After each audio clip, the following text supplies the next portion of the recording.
Go into their changing rooms. Charles is feeling coy.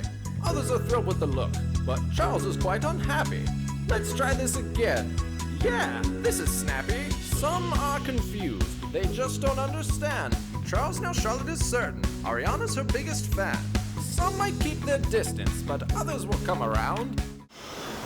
It was around this time that I was first introduced to gender ideology when I came across a website for female to male transgender people. I learned about gender dysphoria, described as the uncomfortable feeling of incongruence between one's biological sex and her gender identity. I know it's a lot of air quotes. I don't have a choice. After reading this, I had an epiphany. Gender dysphoria, that's what I have. Over the past decade, there has been as high as a 4,000% increase in children being referred to so-called gender clinics across the United States. Hi everybody, Auntie speaks. Please like, comment, and subscribe. It helps the algorithm quite a bit and helps me get out to more people. So we're going to talk about a tough one today, detransitioners, and the targeting of young children with the gender ideology. Okay, so this is a tough one. A lot of people ask me, why do I concentrate on this so much? Since if you watch any of my other videos, you know that I don't have a problem with trans people. I'm kind of a live and let live type of gal. You know, whatever you want to do as an adult, do. But what's happening right now is an epidemic. Okay? It is an epidemic of gender ideology being offered to young kids who cannot understand what they are looking at. First thing we're going to do is look at this lovely penguin video. Yes, it's a lovely cartoon, which is obviously meant to influence young kids, that it doesn't matter what you do, it doesn't matter who you be, you can be whatever you want to be. And life is just wonderful. So here we go. No matter how you're born, we each have a style. I'll tell you in a while exactly what I like. Ariana and Renee, they both are born girls. They go into their changing rooms. Ariana loves twirls. That's not for Renee. Pink will not do. All girls don't wear dresses. They wear pants too. Okay, well, this first part isn't bad. It's you know, you can dress how you want to dress, and you should be accepted. You know, I myself was a tomboy as a child. I did not see myself as feminine, and maybe that's why I do so many videos about this topic. Goodness gracious, if I grew up today, I'm sure most of the, you know, whatever they call them, you know, people in school, counselors or whatever, would have told my parents, yeah, she's a boy. She doesn't like anything that girls like. So this first part's just fine. No matter how you're born, we each have a style. I'll tell you in a while exactly what I like. Darla and Charles, one girl and one boy. They go into their changing rooms. Charles is feeling coy. Others are thrilled with the look, but Charles is quite unhappy. Let's try this again. Yeah, this is snappy. Some are confused. They just don't understand. Charles, now Charlotte is certain. Ariana's her biggest fan. Some might keep their distance, but others will come around. Come on over, Darla. Show us what you found. Darla had something on, but is not quite convinced. She wants to try again, yet she still gives a wince. Nope, not right either. Why can't she decide? Sometimes it takes time, only she can find her stride. Darla presents an outfit. The new name is Darren. Now everything feels right. The person within he's sharing.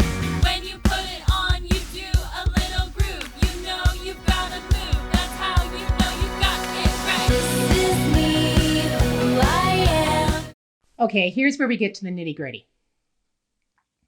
This is obviously a video for kids, okay? And kids are sponges. Their brains are just taking in information.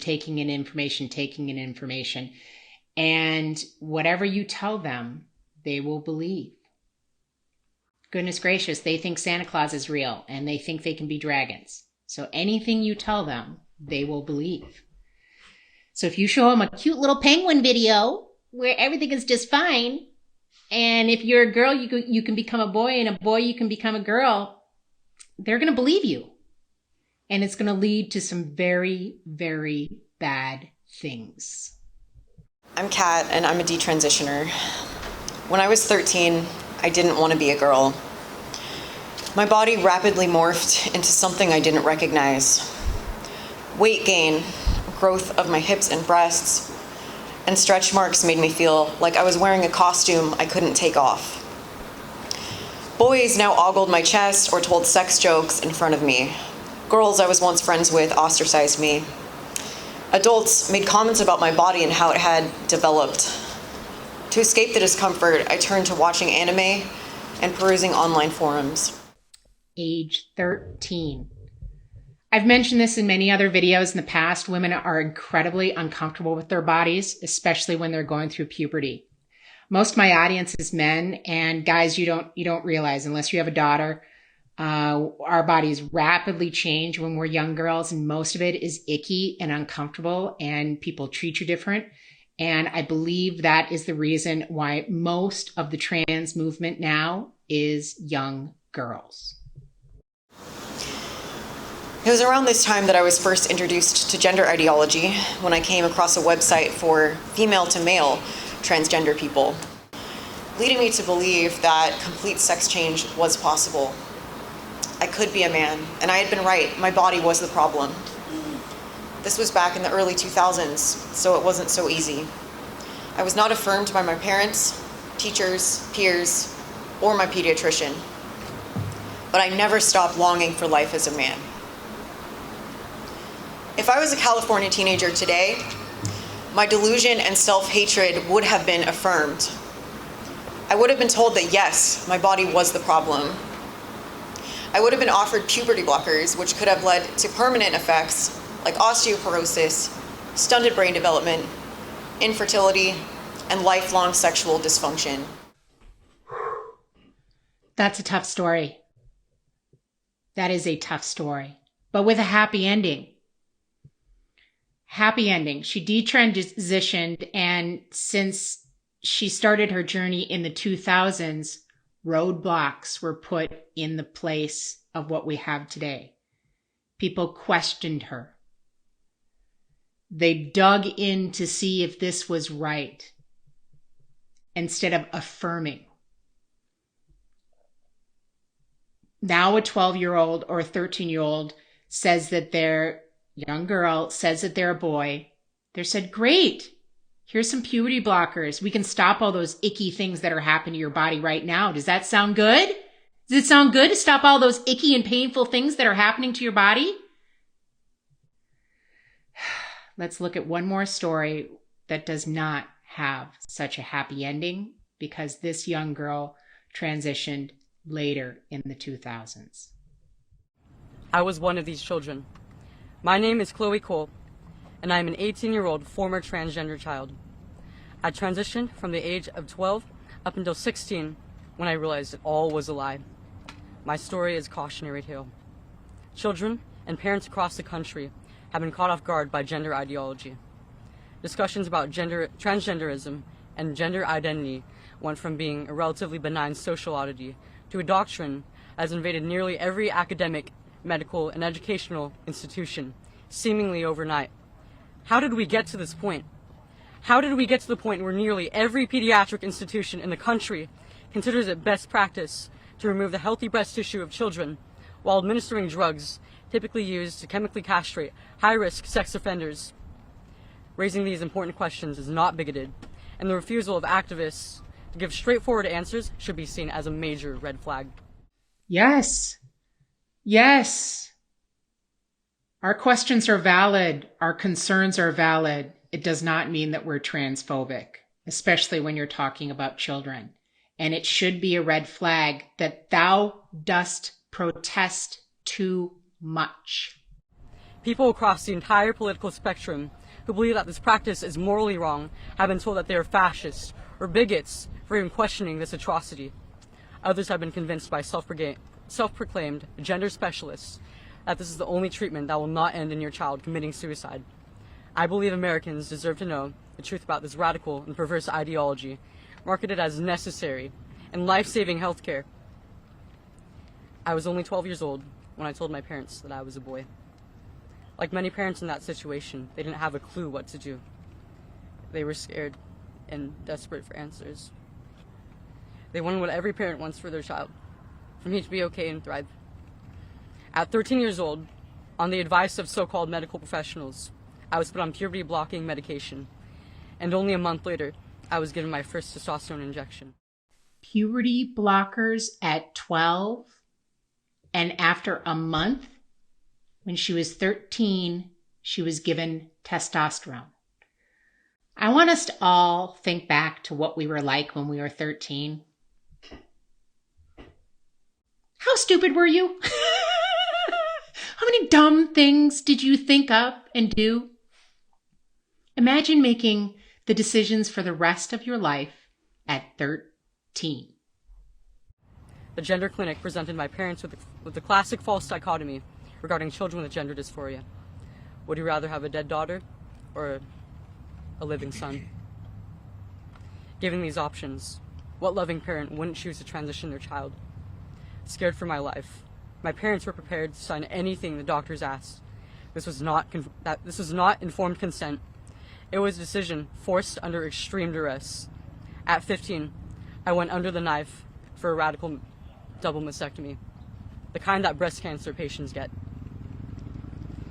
This was after I was sexually assaulted at school by a male student. I just told myself to man up, but I lived my life in constant hatred of my breasts. I started binding, which deformed my breasts as well as my ribcage. I was afraid, and I couldn't wait to finally protect my body from the threat of further molestation. At 16, I finally realized what happened to me, and that I had made a huge mistake. I realized the beauty of motherhood was stolen from me by medical professionals who my family entrusted me to.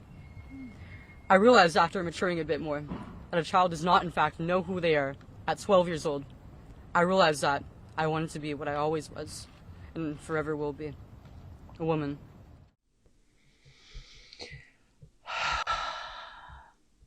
Binding her breasts at 14 and then getting a double mastectomy at 15.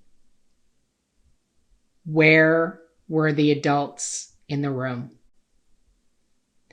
Where was a psychologist who said, let's really find out why you're feeling this way. Let's look into your feelings about your womanhood and why you feel this way. A double mastectomy at 15. And because of the puberty blockers and the testosterone, she can no longer have children.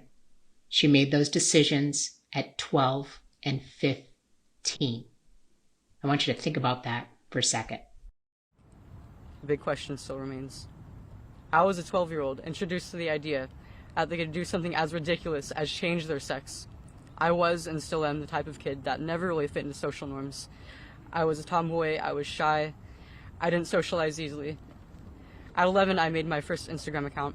I had unmonitored internet access. It wasn't long until I was exposed to a ton of LGBTQ content online. Yeah, it's amazing how similar those stories are, okay? Young girls, uncomfortable with their bodies, and just, here you go, this is your answer, transition. There's no danger, there's nothing wrong with it. So how many of these kids desist? Well, there was a famous psychologist, gender psychologist up in Canada. He saw hundreds and hundreds of kids. I tried to find him. It was really difficult. But he said that about 80% kids desist their gender dysphoria in adulthood. The only thing I could find online was this gentleman, Dr. James Cantor, who basically amalgamated a bunch of different studies that were done. And he says, despite the difference in country, culture, decade, and follow-up length and method, all the studies have come to a remarkably similar conclusion. Only a very few trans kids still want to transition by the time they are an adult. Instead, they generally turn out to be regular lesbian and gay folks. The exact number varies by study, but roughly 60 to 90% of trans kids turn out to no longer be trans in adulthood. That's really crazy, okay?